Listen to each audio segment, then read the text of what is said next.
Hey guys, it's Ginny Silver, and today I want to talk to those of you entrepreneurs who are asking the question in your mind over and over again: when do I switch from being a part-time entrepreneur to being full-time self-employed? This is a really, really difficult question. And as someone who is almost 11 years into being self-employed, thinking back to the days where I was debating back and forth, weighing my options and trying to make the difficult choice of when to go full-time and leave a very stable, well-paying job that I actually really enjoyed was a really difficult decision.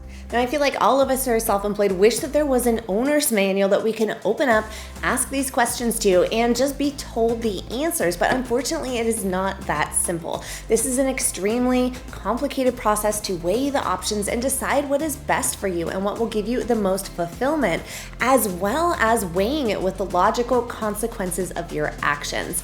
And that can be extremely difficult. I want to outline for you today 5 things that are going to help you consider whether or not you are ready to become a full-time entrepreneur. Number 1, you have enough in savings to cover your personal expenses, business expenses, taxes, and insurance for 3 to 6 months. This is a hard one because so many of us have the drive, the passion, but we do not have the bank account to support this transition. This can be a really rough and difficult transition, and not having the ability to cover your bills while you are building your business will completely derail you from future success. This is a big, big priority, and I would not even consider going full-time and leaving employment until you have a substantial amount in savings available to give you that cushion, even if it is only for a few months. Now, many of you may struggle with getting to that point of having that cushion of additional savings.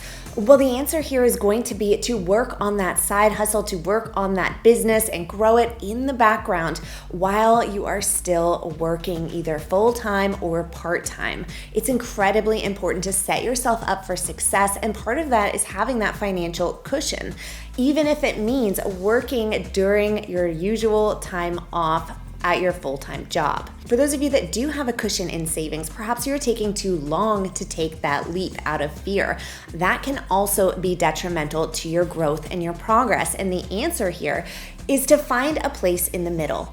If you wait too long, if you have saved enough money and you have not made that transition, you're also not doing yourself justice. Why? Because oftentimes what we need in order to be successful is that extra push of not having the cushion of a full-time job to fall back on. Sometimes we need that motivation of not having anything else to fall back on to drive us forward to success.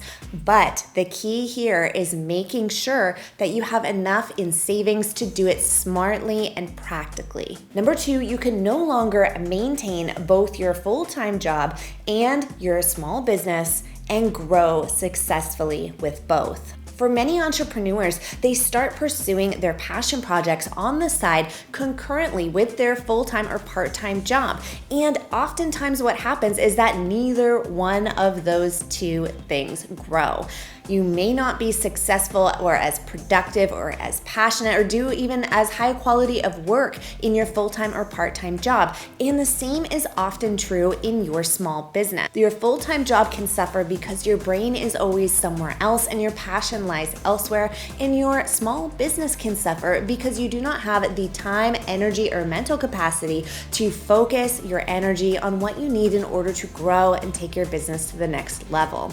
Which brings me to number 3. You must be consistently putting in the work during your free time to grow your business. This is not just a dream or ideas that you have, but you take regular steps towards growth.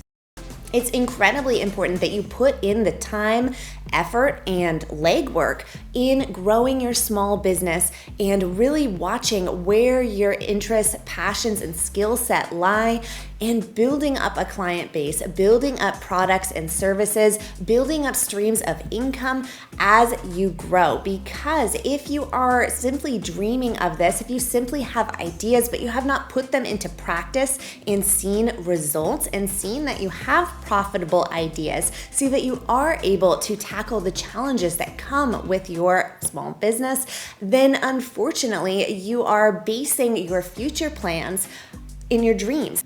And while we do want our dreams to drive us towards future successes, choosing to leave full-time employment and pursue a dream when you do not have the legwork put in yet to build that foundation can be dangerous. But for those of you who have been putting in consistent effort, who have been seeing results and growth in your business, then you know, based on the next step, that you are ready to transition. Which brings me to my next point, that you have tested your product, service, or stream of income, and you have clients, sales, and income already coming in that has been consistently growing over time. Essentially, your small business, your self-employment, whatever you're doing for your stream of income as an entrepreneur should have been steadily growing in the background while you were doing your full-time job, and now has grown to the point where you cannot do both at the same time. They both cannot live and breathe together. You need to decide exactly which one is most important to you and make a choice.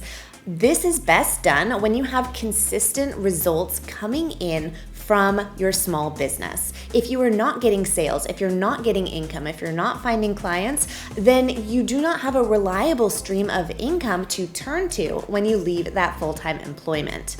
Let's say that you have a good stream of income. You've been seeing growth in your sales, your clients, in your business. You have reached the point where you cannot really make it grow anymore unless you leave that full-time job. There's one last step that I want to make sure that you thoroughly think about before transitioning to being a full-time entrepreneur. You must first have a thorough understanding of your cost of doing business, your cost of insurance, your cost of taxes, and other important aspects of operating a business and what that means for your finances.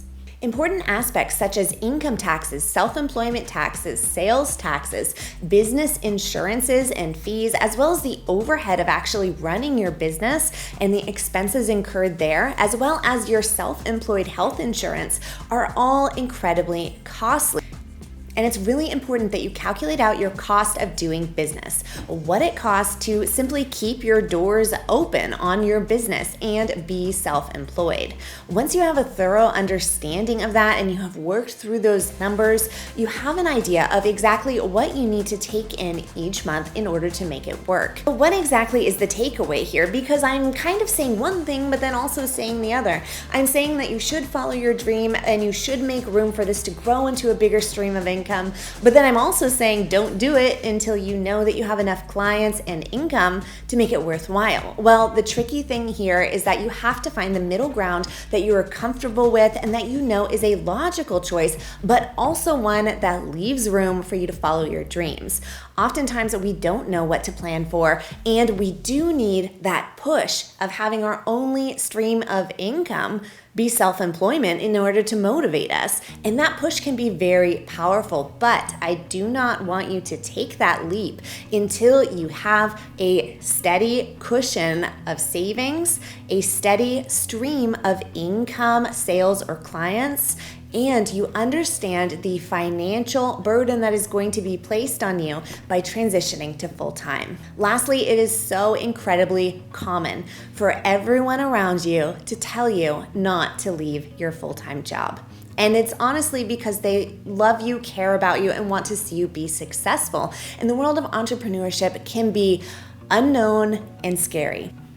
If you have these things in place, if you have suitable savings to hold you over for a few months, if you have a steady stream of clients, customers, or sales, and it is growing and you need more space for it to be able to grow, your full-time employment is getting in the way of that, and you understand the financial impact of the choice to move to self-employment, but your friends, family, and everyone around you is telling you not to, I want to encourage you to hear those voices as being concerned for your well-being, but also to listen to what you know is best for you, your life, and pursuing your dreams.